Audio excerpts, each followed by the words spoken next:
नमस्कार माझ्या प्रिय विद्यार्थी मित्रांनो, HSC म्हणजेच 12वी उत्तीर्ण झालेल्या प्रिय विद्यार्थ्यांनो, तुमचं मनपूर्वक अभिनंदन आणि तुम्हाला खूप साऱ्या शुभेच्छा. मित्रांनो, मानवी विकासामध्ये शिक्षणाला अत्यंत महत्वाचं स्थान आहे. शिक्षण हे केवळ ज्ञान मिळवण्याचं साधन नाहीये, तर व्यक्तीच्या सर्वांगीण विकासाचा पाया म्हणजे शिक्षण आहे. मग ते शिक्षण प्राथमिक असो, माध्यमिक असो, उच्च माध्यमिक असो, पदवीधर असो किंवा पदव्युत्तर असो किंवा त्यापेक्षाही पुढे व्यावसायिक शिक्षण असो, कोणत्याही स्तरावरचं शिक्षण असो, प्रत्येक टप्प्यावर शिक्षण मानवी विकासाला एक नवीन दिशा देण्याचं कार्य करते.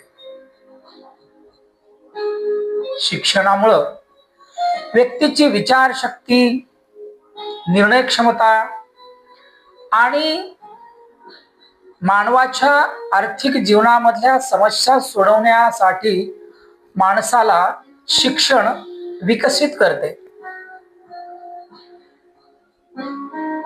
ते व्यक्तीला योग्य अयोग्य यातील फरक समजायला मदत करते आणि जबाबदार नागरिक बनवते. आर्थिक विकासाच्या दृष्टीने देखील शिक्षण हे अतिशय महत्वाचं आहे. शिक्षित व्यक्तीला रोजगाराच्या संधी उपलब्ध होतात, त्यामुळे त्या व्यक्तीचं जीवन उंचावते. सामाजिक स्तरावर शिक्षण जर मिळालं तर अंधश्रद्धा, भेदभाव आणि अज्ञान दूर करायला मदत करते आणि म्हणून समता, बंधुता आणि लोकशाही मूल्य हे शिक्षणामुळे रुजली जातात. म्हणून शिक्षण जे आहे ते शिक्षण शिक्षित समाज अधिक प्रगत, सुसंस्कृत आणि विकासाभिमुख असतो की जो समाज शिक्षित असतो. आणि म्हणून माझ्या विद्यार्थी मित्रांनो, शिक्षण हे कोणत्याही स्तरावरचं असो, ते शिक्षण एक मानवी विकासाचं प्रभावी साधन आहे. व्यक्ती, समाज आणि राष्ट्र यांच्या प्रगतीसाठी शिक्षण हे अपरिहार्य आहे. आणि म्हणून शिक्षण हेच खऱ्या अर्थाने परिवर्तनाचं आणि विकासाचं शक्तिशाली अशा प्रकारचं साधन आहे. मानवी विकासामध्ये शिक्षणाचं जर महत्व जर विचारामध्ये घेतलं तर प्रसिद्ध विचारवंत नेल्सन मंडेला असं म्हणतात की education is a most powerful weapons which you can use to change the world. एवढं शिक्षण हे एक महत्वाचं साधन आहे. आणि म्हणून आता तर आजच्या ह्या युगामध्ये शिक्षण घेत असताना हे शिक्षण ज्ञान आधारित आणि स्पर्धात्मक युगामध्ये आपण शिक्षण घेत असताना 12वीच्या नंतर आपण पदवी शिक्षण घ्यावं का घेऊ नये, का एखादा शॉर्ट टर्म कोर्स करावा, का एखादा डिप्लोमा अभ्यासक्रम करावा, असे अनेक प्रश्न जसे विद्यार्थ्यांच्या मनामध्ये असतात ना, तसेच प्रश्न पालकांच्या मनामध्ये देखील संभ्रम निर्माण करतात. बरोबर आहे ना? हा.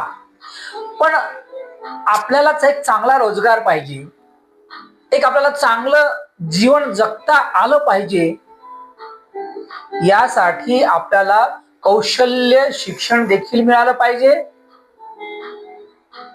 आणि आपल्याला पदवीचं शिक्षण देखील मिळालं पाहिजे.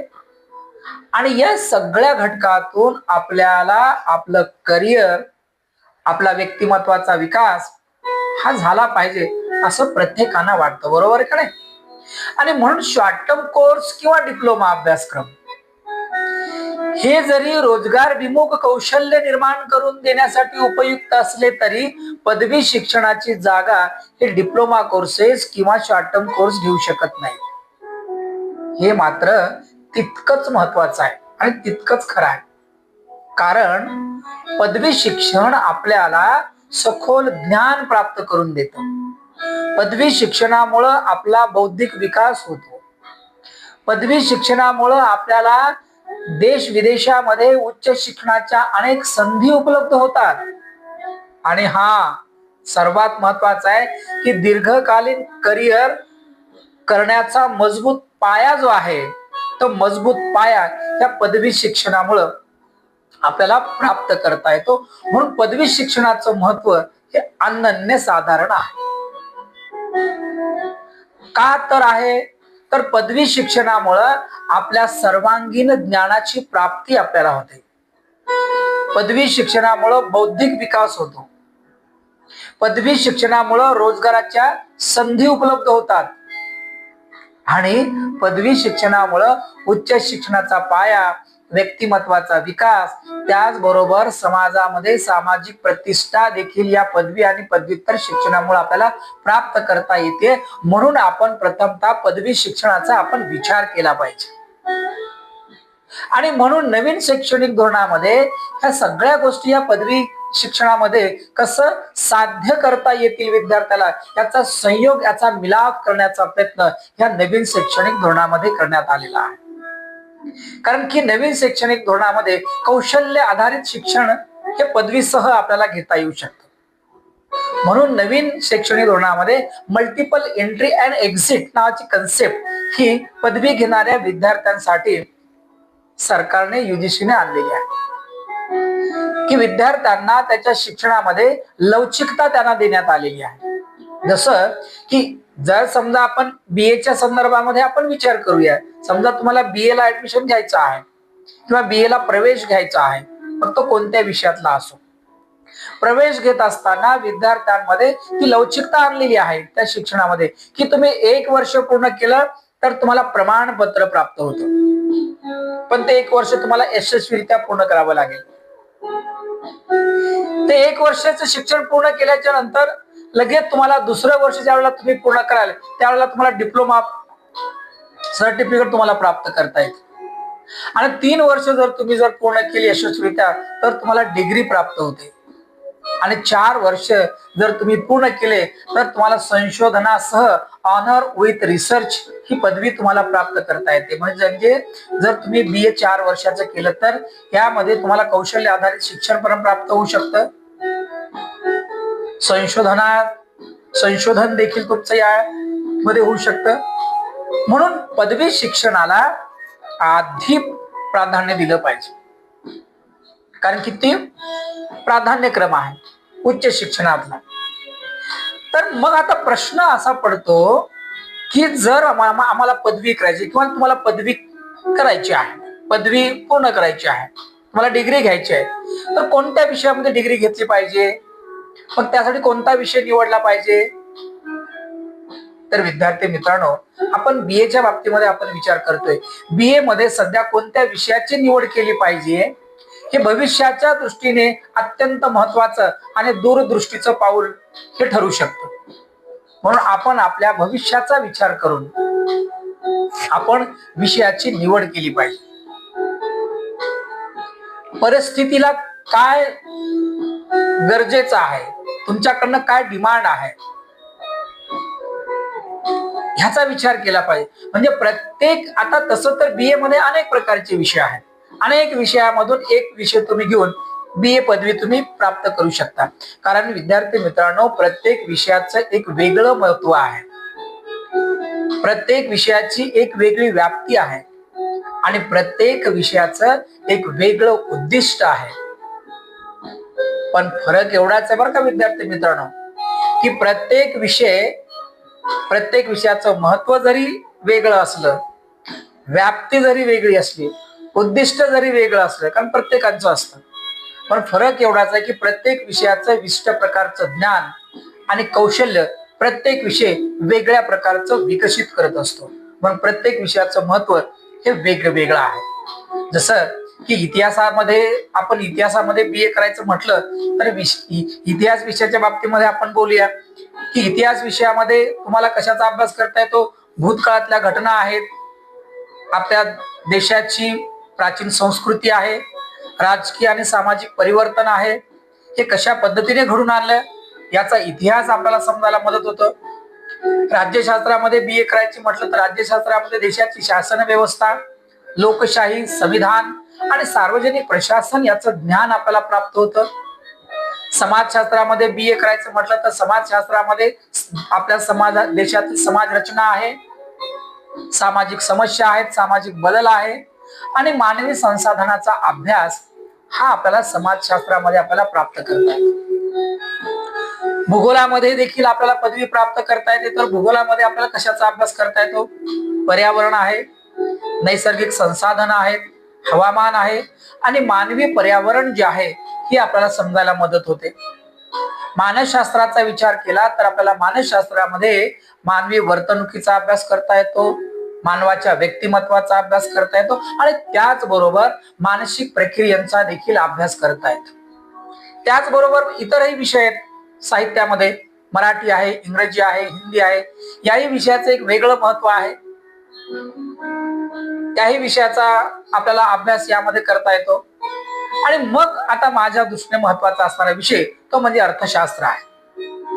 मग अर्थशास्त्रामध्ये काय वेगळेपण आहे या विषयाच्या दृष्टीने जर विचार केला तर, म्हणून मी विद्यार्थी मित्रांनो सांगतो की अर्थशास्त्र हा विषय केवळ रोजगाराच्या संधी निर्माण करणारा विषय नसून व्यक्तीला आर्थिक दृष्ट्या जागरूक, विश्लेषणात्मक आणि समाजाभिमुख नागरिक बनवणारा हा विषय म्हणजे अर्थशास्त्र आहे.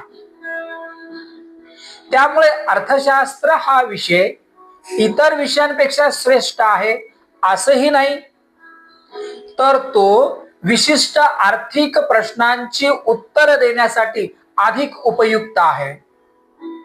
म्हणून इतर विषयामधून जे उद्दिष्ट साध्य केले जातात त्यापेक्षा अधिकची उद्दिष्ट या अर्थशास्त्राच्या विषयामध्ये किंवा अर्थशास्त्राच्या पदवीमधून तुम्हाला अनेक प्रकारची उद्दिष्ट पूर्ण केली जातात की जी उद्दिष्ट इतर विषयामधून पूर्ण होत नाही. आणि म्हणून अर्थशास्त्र हे दैनंदिन जीवनातील आर्थिक निर्णय कसे घ्यायचे, देशाच्या विकासाची स्थिती कशी आहे, देशातील बाजार व्यवस्था कशी आहे, देशातील रोजगाराची स्थिती काय आहे, सरकारचं कर विषयक धोरण काय आहे, कर काय आहेत, बँकिंग म्हणजे काय आहे, देशातील वित्तीय व्यवस्थेशी थेट संबंध या अर्थशास्त्र विषयाचा आहे. त्यामुळे देशातल्या घडणाऱ्या आर्थिक घडामोडीचं विश्लेषण करण्याची क्षमता ही व्यक्तीमध्ये, विद्यार्थ्यांमध्ये अधिक विकसित होते ती अर्थशास्त्रामुळे. त्याचबरोबर सामाजिक, राजकीय, ऐतिहासिक किंवा मानसिक प्रश्न देखील समजून घेण्यासाठी अर्थशास्त्र हा विषय अतिशय आणि अधिक उपयुक्त ठरतो आहे. आणि म्हणून कोणताही विषय निवडताना विद्यार्थी मित्रांनो, कोणता विषय सर्वोत्तम आहे यापेक्षा माझी आवड, माझी क्षमता आणि भविष्यातील उद्दिष्टे कोणत्या विषयाशी जुळतात हा प्रश्न अधिक महत्वाचा आहे. म्हणजे विषय निवडत असताना स्वतःची आवड महत्वाचा आहे, स्वतःची क्षमता महत्वाची आहे आणि आपलं भविष्य काळातील उद्दिष्ट कोणती आहेत आणि ही सगळी कोणत्या सर्वोत्तम विषयामध्ये आपल्याला प्राप्त करता येतात तो विषय विद्यार्थ्यांनी निवडणं अतिशय महत्वाचं आहे.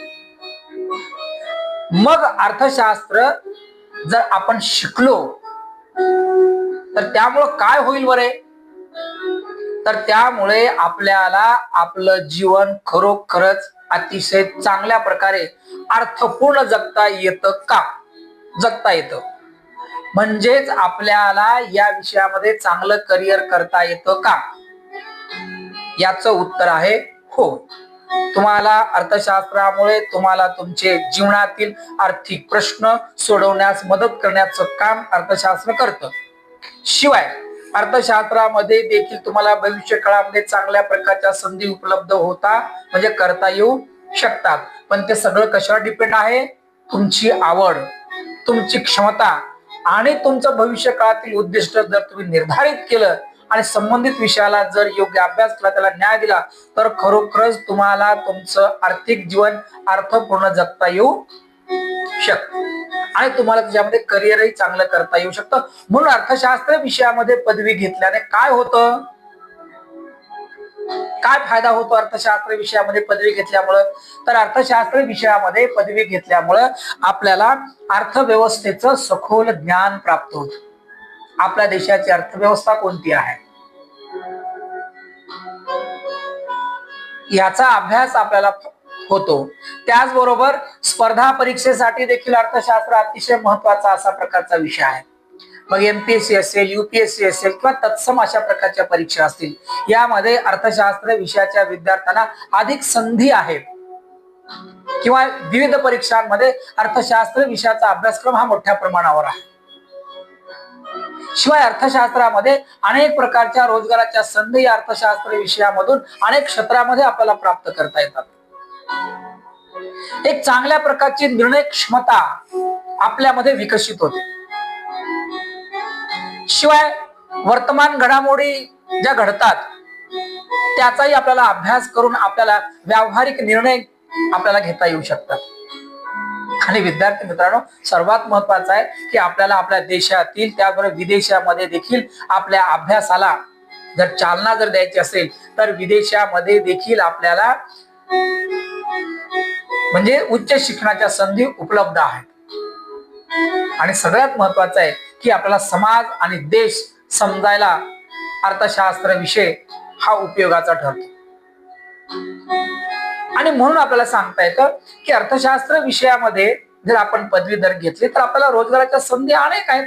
करिअर आपल्याला वेगवेगळ्या क्षेत्रामध्ये करता येतं. परंतु अनेक विद्यार्थ्यांना असं वाटतं की आम्ही अर्थशास्त्र जर घेतलं तर आम्हाला नोकरी मिळणार नाही. हा गैरसमज आहे. जर तुम्ही अर्थशास्त्र विषयाच्या या विषयामध्ये जर चांगल्या प्रकारे पारंगत झालात, अर्थशास्त्र समजून घेतलं, अर्थशास्त्र जगण्याचा प्रयत्न केला तर खरोखरच तुमचा हा गैरसमज दूर झाल्याशिवाय राहणार नाही. कारण की अर्थशास्त्राने अनेक क्षेत्रामध्ये तुम्हाला रोजगाराच्या संधी उपलब्ध करून दिलेल्या आहेत. फक्त प्रयत्न आहे तुमचा त्या ठिकाणी प्रयत्न करण्याची. कारण की कोणालाही आपोआप प्राप्त होत नाही, कष्ट केल्याशिवाय प्राप्त होत नाही. कष्ट कोणत्याही क्षेत्रामध्ये आपल्याला करावेच लागतात. आणि म्हणून आपल्याला अर्थशास्त्राने अनेक क्षेत्रामध्ये आपल्याला रोजगाराच्या संधी उपलब्ध करून दिलेल्या आहेत. त्यामध्ये मग बँकिंग क्षेत्र आहे, इन्शुरन्स क्षेत्र आहे, सिव्हिल सर्व्हिसेस आहेत. मी आता तुम्हाला म्हटलं की एमपीएससी आणि युपीएससी. युपीएससी मध्ये आयएएस इंडियन इकॉनॉमिक सर्व्हिस हा तर खास अर्थशास्त्राच्या विद्यार्थ्यांसाठी स्पेशल केडर आहे. शिवाय एमपीएससी मध्ये देखील अर्थशास्त्र मध्ये किंवा अर्थशास्त्राचा जास्तीत जास्त अभ्यासक्रम हा या परीक्षेसाठी निर्धारित करून दिलेला आहे. आरबीआय आहे, आरबीआय देखील वेगवेगळ्या प्रकारचे रिक्रुटमेंट करते. नाबार्ड आहे, रिसर्च इन्स्टिट्यूट आहेत, म्हणजे रिसर्च मध्ये देखील आपल्याला काम करण्याची संधी आपल्याला प्राप्त होते. डाटा अनालिसिस आहे का नाही, फायनान्शियल कन्सल्टन्सी आहे, कॉर्पोरेट क्षेत्र आहे. आणि मी आता ज्या क्षेत्रामध्ये काम करतो ते टीचिंग आणि अकॅडमिक क्षेत्र आहे. याच्यामध्ये देखील आपल्याला रोजगाराच्या संधी उपलब्ध आहेत. आणि म्हणून विद्यार्थी मित्रांनो, अर्थशास्त्र हे अत्यंत आवश्यक आहे. कारण अर्थशास्त्र आपल्याला शिकवते पैसा कसा कमवायचा, अर्थशास्त्र आपल्याला शिकवते पैसा कसा वाचवायचा, अर्थशास्त्र आपल्याला शिकवते गुंतवणूक कशी करायची, आणि अर्थशास्त्र आपल्याला शिकवतो व्यवसाय कसा करायचा. आणि अर्थशास्त्र त्याही प्रश्नांचं उत्तर देतं की सरकारी धोरणांचा परिणाम अर्थव्यवस्थेवर कसा होतो. या सर्वांची उत्तरं आपल्याला इकॉनॉमिक्स मध्ये आपल्याला पाहायला मिळतात. म्हणून माझ्या प्रिय विद्यार्थी मित्रांनो, मी तुम्हाला काय सांगेल, परत मी तुम्हाला त्या गोष्टीकडे घेऊन जातो की पदवी शिक्षण सोडून केवळ शॉर्ट कोर्स करणं हे योग्य नाही. डिप्लोमा अभ्यासक्रम करणं हे योग्य नाही. का तर पदवी ही तुमची मुख्य पात्रता आहे. आणि त्यासोबत तुम्ही मग डेटा अनालिसिस करा, सांख्यिकी करा, एक्सेल करा, पॅथॉन करा, यासारखे नंतर तुम्ही कौशल्य आधारित अनेक कोर्स करू शकता, हरकत नाही. पण प्रथमतः तुम्ही प्रायोरिटी द्या डिग्री करण्याला, पदवी करायला.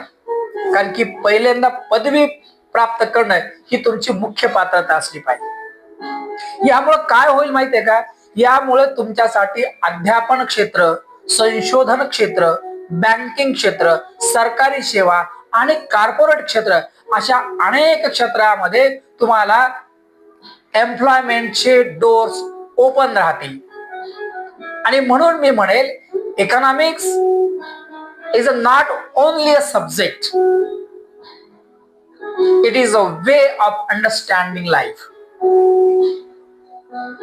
अर्थशास्त्र फक्त तुम्हाला पदवी प्रदान करत नाही, तर एक विचार करण्याची क्षमता तुमच्यामध्ये देते.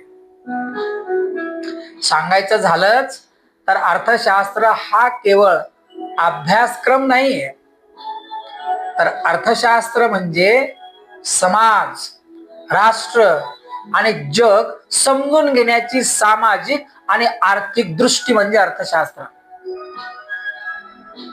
ज्यांना आपल्या देशातील सामाजिक आणि आर्थिक स्थिती, रोजगार विषयक स्थिती, अर्थव्यवस्था, उद्योग, प्रशासन आणि भविष्य काळातील संधी याविषयी जर जाणून घ्यायचं असेल आणि त्यामध्ये जर आपलं करिअर करायचं असेल, तर अशा विद्यार्थ्यांनी पदवी स्तरावर अर्थशास्त्र विषयाचा नक्की विचार करायला हरकत नाही. ठीक आहे विद्यार्थी मित्रांनो, तर आजच्या लेक्चरमध्ये एवढंच आहे की मी तुम्हाला याच्यामध्ये प्रत्येक विषयाचं महत्व, त्याचबरोबर अर्थशास्त्र विषयाच्या महत्वावर मी तुम्हाला चर्चा केली आहे. पुढील लेक्चर मध्ये आपण पुढील विषय घेऊन येऊया. तोपर्यंत आपण या ठिकाणी थांबूया. जय हिंद,